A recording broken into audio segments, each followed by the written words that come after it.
Que sera, sera. Wherever we'll be, we'll be. We're going to PSG. Que sera, sera.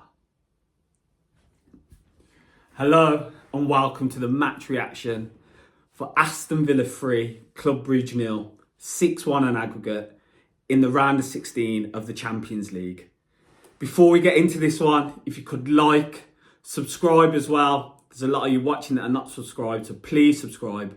And also drop your comments in the comment section about what we've just witnessed at Villa Park. Villa are going to be in the Champions League quarterfinals. Villa are going to play PSG over two legs with the chance to go through to the semi-finals of the Champions League. I can't even believe I'm saying that, to be honest. It was mad tonight. The atmosphere before the game, the tifo, the scarves being handed out to fans, just the general atmosphere before kick-off was electric.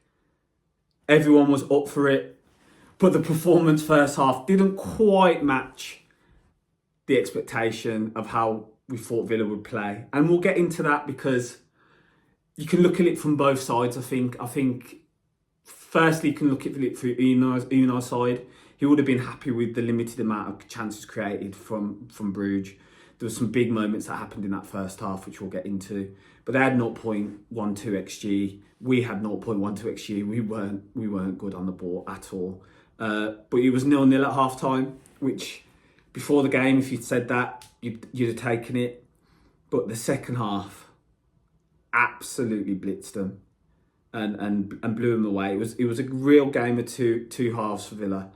Let's get into the lineup first. Obviously, a few changes took place. Disasi was dropped, Matty Cash came in. Luca Dean didn't play. Ian Maatsen started in the game, which usually means now if Ian Maatsen starting is that Marcus Rashford is going to start. Marcus Rashford started. McGinn moved to the right. Bailey didn't start. No Ramsey either. And then Boubacar Kamara came in the middle of the pitch alongside Yuri Tillemans. So that was the starting 11. And yeah, as I say, when Rashford starts now, it seems as if Ian Maatsen's going to be on that side because it gives Ian Maatsen the opportunity to tuck in. And he has the ability to go outside as well. But yeah, it just leaves Rashford then to go one-on-one with the defender and have that natural width. So yeah, going into it, I was optimistic of going through, but you never know with Villa. The first 10 minutes, I don't think we touched the ball. I think the only two times Villa players touched the ball was when the ball was kicked off them to go out for a throw-in. I think that happened twice with Matty Cash. But apart from that, Brugge started well. They looked composed on the ball. They had a big chance. Vakinen again had a massive chance with a header. I think every time we've played against them in this Champions League, those three games, he's had a big chance with a header. Obviously, the last game, Tyrone Mings cleared it off the line. And it was a good chance for him, decent ball in. And I think he should have done better with it, really. If you're a Brugge fan, you'd think that. And then it continued, really. They continued playing well on the ball. Really passed it well. But a big moment happened, 17th minute. The one good bit of play in the opening exchanges that Villa had, I thought we was sloppy on the ball, as I said. We kept our shape well. But what that meant is the way with Brugge was setting up, they were leaving the middle of the pitch empty. It was like back four, empty with the two, and then they were playing four up in the press. And what we'd recognised, and which was really good for Ian Maatsen, was that we can play long here because they're putting four men forward on the press. Why keep the ball in our own half when they're doing that? No, play long and use Rashford's pace, and that's what we did. It's an unbelievable pass from Ian Maatsen. Unbelievable. And sometimes Emi gets criticised for his distribution, but that ball was a joke. And we've seen it work a number of games with Olsen. The last few games, you know, he's shown what he can do with a long pass, and Emi has obviously been watching him because that ball was a joke. Marcus Rashford's through on goal. Sabi gets in behind him, pulls him down, and it's a red card. It's a red card. He's through on goal. He's one-on-one. He's denied a goal-scoring opportunity. Sabi brings him down. It's a red card. And you couldn't have asked for more in the opening exchanges. You couldn't have asked for more. 17 minutes in, Club Brugge down to 10 men, and they're chasing a 2-goal disadvantage. Brilliant. Yuri Tillemans had a good effort from the free kick. But then I think for the remainder of the half, really, even with 10 men, Brugge played well. They played really well. They kept the ball really well. They didn't create much, as I said, but they looked like the team with the impetus. I think they had like we had 36% possession in the first half, and they had 64. So that it didn't even faze them, and considering they were playing 2/3 of that first half with 10 men, yeah, they acquitted themselves well. I thought Ian Maatsen was the best player for Villa in the first half. I thought he played really well. On the ball, positioning, defensively, looking to get forward. I thought his quality in that first half in comparison to everyone else. I didn't think maybe Yuri Tillemans had good moments, but sometimes he was getting caught on the ball as well. Morgan Rogers looked off it in the first half for sure. And then just generally, we weren't playing through the lines as we normally do. Loose passes. Ollie couldn't hold the ball up. Again, just another game where Ollie was kind of anonymous, and he goes off injured towards the end of the first half, comes back on for a bit, but as we get into the second half, he went off. So yeah, it wasn't the best first half at all. It wasn't, but I can understand why it would be seen as being decent, because we restricted them to minimal chances. As I said, that Van Ecken header was the only one they had of real note. They had another shot by Talibi, but he went straight to Emi Martinez, and apart from that, they didn't really have anything clear. But the second half meant that Villa had the opportunity to make some subs, and Unai didn't mess about. He made 2 subs straight away in that second half. Ollie Watkins came off, so we'll see what's happening with Ollie. Let's just hope it's nothing serious at all, and he's done with caution. Boubacar Kamara came off as well. Again, a player who was on a booking, and if you got one, potentially missed the semi. He would have missed the quarterfinal first leg. So he comes off as well, and he's come back from injury recently.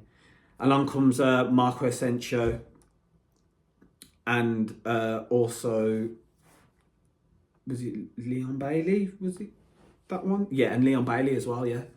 And that meant John McGinn could go back alongside Yuri Tillemans, which he'd been doing for the last few months now. And Leon Bailey on the right, which meant more pace going forward, more width as well. Really showing Unai was going for it at that point, but they were down to 10 men. So Unai noticed that and thought, you know what, we'll have more width on the pitch. Get McGinn central and have Bailey out wide, so you got Rashford and Bailey to deal with, and then Asensio in the pocket and Rodgers up top. Rashford and Rodgers kind of interchanged as well. I noticed from the left-hand side, and Rashford going in the middle, and then Rodgers going out wide. And then the football second half was just champagne football. Champagne football. The first, it's really good play. The goal comes quite early in the second half on the 50th minute. Great play initially to get the ball to the box. And then I think a loose pass happens, and McGinn does well to retrieve the ball on the edge of the box. Plays it to Leon Bailey, and that pass from Leon Bailey, that's probably the best pass he's played this season. The pass was a joke. It's a little like chip into the pathway of that man again, Marco Asensio, and he just hits it weak of foot, roof of the net. He has been some signing so far, hasn't he? And long may it continue for the rest of this campaign. But great finish. The ball from Leon Bailey's exquisite, and it seems as if the competition's done Leon Bailey good because his performances have improved. I thought in the first leg he was one of our best players before he went off. And that's a quality ball. Those two linking up, only being 5 minutes on the pitch, the pair of them. Perfect subs. The 2 substitutes linking up together. Goal and assist. Asensio scoring again. And 1-0 up. 4-1 on aggregate. You're comfortable then. They're down to 10 men as well. And it's kind of like cruise control. And boy, did we continue to play with the brakes off. The second is just great football all round.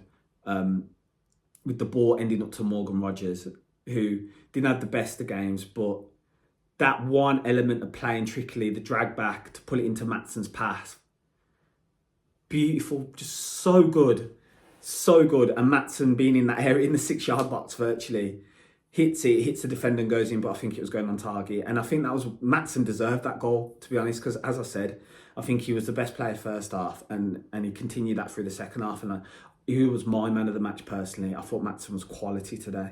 And I think it really shows that when he's playing with a natural winger, a natural player who wants to stay out wide, that's where he's at his best, because then he can come inside and he finds himself in positions like he did for the goal, because that then meant he could come inside and be in the box. Whereas if it was a Ramsey playing on that left side, Maatsen would be encouraged to go on the overlap because JJ likes cutting in.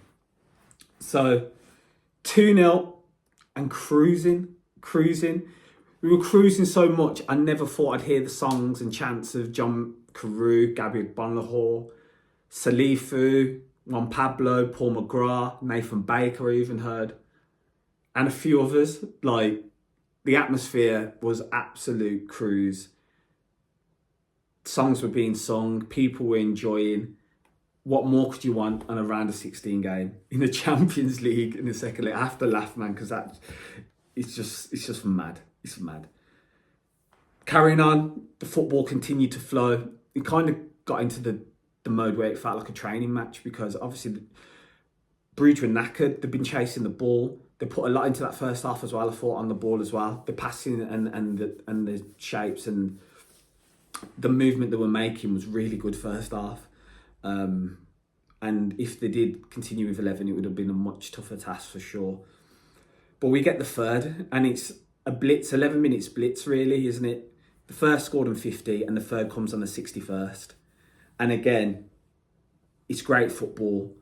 Tillemans plays a ball over the top, plays a ball to Rodgers, who then plays it through to Rashford. Shout out Tillemans' ball over the top for the second as well. I forgot to mention that, because Rashford brings it down with a lovely touch. And also, how could I forget? Asensio hit the post. He could have made it 2-0. I totally forgot about that chance. What a ball from Tillemans. That was over the top. And Asensio, the touch. There was a post a few weeks ago about his touch against, I think it was against Cardiff, to bring the ball down. Or it might have been, I think it was Cardiff, or it might have been Celtic or Chelsea. It was it was recent. But his touch with his right foot to bring it down, put it right in his path. And then he's just tried to place it in the corner and he's hit the post. He's a threat, man. Asensio just picks up the positions. Constant threat, can strike the ball left or right foot. What a player. And he goes on to get his second of the game and Villa's third. The wing play from Marcus Rashford, getting into the box. And what I've noticed is Rashford, which you hardly saw at Man United, and maybe that's because of the players he was playing with, but the link-up play, he's looking for the pass a lot, and he's playing it at the right times, and he's finding his man. Plays a ball into Asensio's in the box, right place, right time again, and he strokes it under Mignolet. And that's 3-0, man. The phone gets put down, the scarves are in the air, the chants are flying, and we know we're going to be facing PSG in the knockout stages, the quarterfinals. Mad. What a night, man. And just long may these nights continue. It's 5 games. And 5 games and you could have won it. Obviously, there's a long way to go. There's some top teams in this competition. But I just never thought I'd see Villa playing the Champions League quarter-final. I really didn't. In seasons past, considering where Villa have been in recent times. And now we have the opportunity to go against a side who, haven't won the European Cup, Champions League, they haven't won it. And have been known to slip up at times in the knockout stages.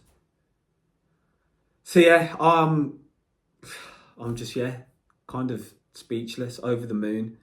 As I said, Maatsen was my man of the match. I thought Mings had a good game as well. Good to see Pau Torres get minutes.